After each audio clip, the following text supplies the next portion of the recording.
Bonjour, j'espère que vous allez bien. Vous aimez les roses? Alors sachez qu'il est très facile d'avoir des rosiers en pot pendant plusieurs années si vous respectez les 3 règles d'or que je vais vous proposer.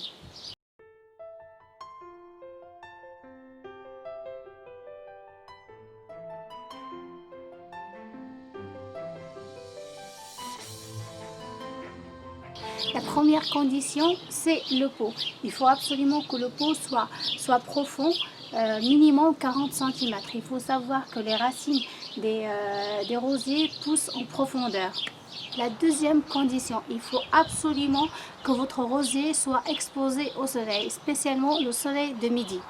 La troisième condition, il faut savoir que le rosier est une plante gourmande et donc il faut absolument bien choisir son terreau, qu'il soit de bonne qualité, terreau enrichi, et en même temps il faut penser à mettre beaucoup d'engrais. Voilà, si vous respectez ces 3 conditions, je suis certaine que votre rosier vivra très longtemps. Maintenant, on va passer au rempotage. En même temps, je vais vous expliquer les choses qu'il faut absolument faire pour que votre rosier soit très bien installé dans son nouveau pot. Comme j'ai dit, le pot doit être assez profond. Alors, le mien, il est très profond. Donc, j'ai déjà mis des tessons puisque le trou du pot est très grand. Donc, j'ai mis un tesson pour que ça ne bouge pas. Et là, je vais rajouter du galets. Ceci pour assurer un bon drainage.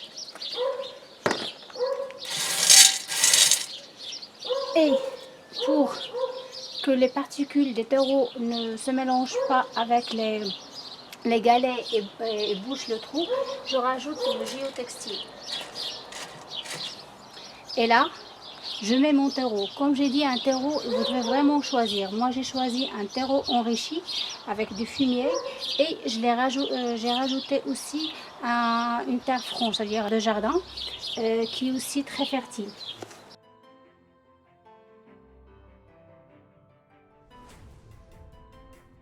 Pour vous, un pot de 40 cm de profondeur fera l'affaire. Moi, j'ai pris un grand parce que je vais mettre 3 rosiers. Maintenant, comme mon pot est plein,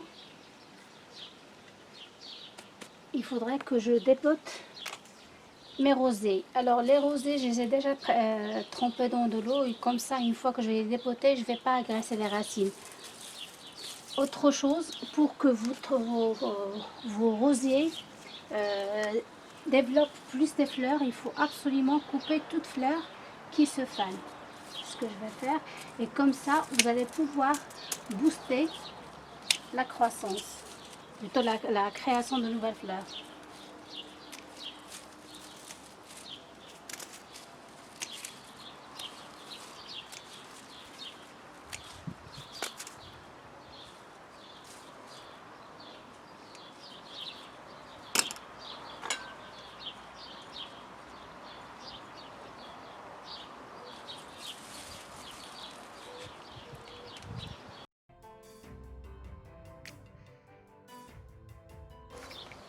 Je passe à mon rosier rouge, je dépote puisqu'il est bien arrosé, donc je ne risque pas d'agresser les racines.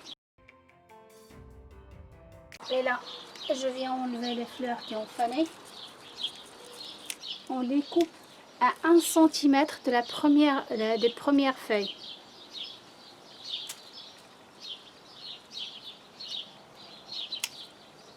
Un centimètre des premières feuilles. Et là, je place mon 3e rosier qui a eu un problème.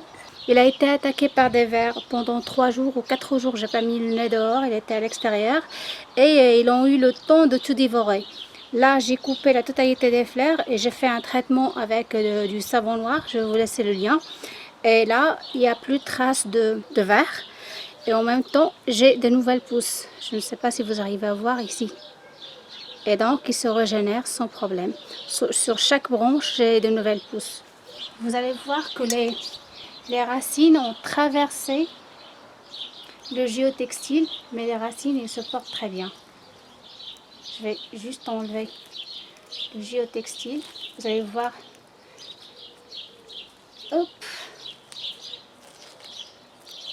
Et comme je vous ai dit, les racines des rosiers poussent en profondeur. Ils cherchent loin leur nourriture.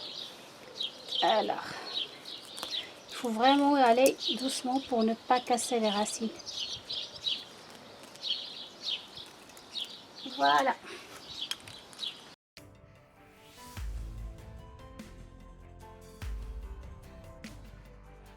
Il faut toujours laisser quelques centimètres du bord et comme ça quand on vient arroser, il n'y a pas le terreau qui va déborder et qui va tout salir. De toute façon là j'ai bien sali, mais il n'y a pas de souci, on assume.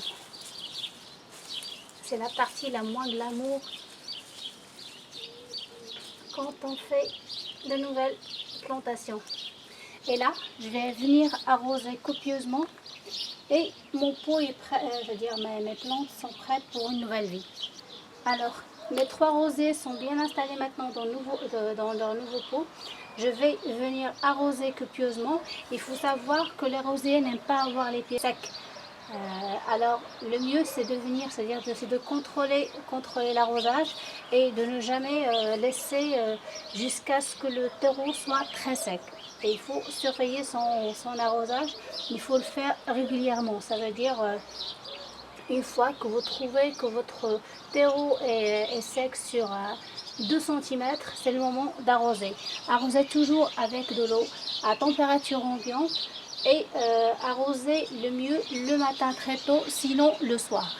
Là, je viens arroser copieusement mes 3 rosiers et pour bien garder l'humidité du terreau, je vais rajouter des pozzolane. Je dépose de l'âne, pourquoi? Parce que j'en ai de disponible. Pour vous, si vous avez des galets ou bien vous avez un autre paillage, du village d'argile ou quelque chose comme ça, vous les mettez. Le plus important, c'est d'utiliser tout ce que vous avez dans votre jardin pour votre pot.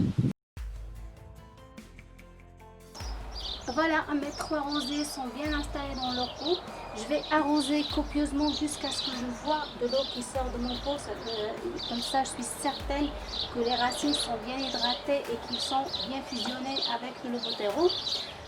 Comme j'ai expliqué, le rosier, c'est des plantes assez gourmandes et donc il faut penser à mettre des engrais spécialement en période de floraison. Ça veut dire le mois de mars, au mois de juillet, au mois de juin. Personnellement, je n'utilise pas des produits chimiques, alors je préfère utiliser des engrais faits maison. Je vais vous laisser le lien comment faire votre engrais fait maison. Voilà, c'est tout pour cette vidéo. J'espère que vous l'avez aimé. Si c'est le cas, n'hésitez pas à la liker, la partager et aussi à vous abonner à la chaîne. Merci et à très bientôt. Au revoir.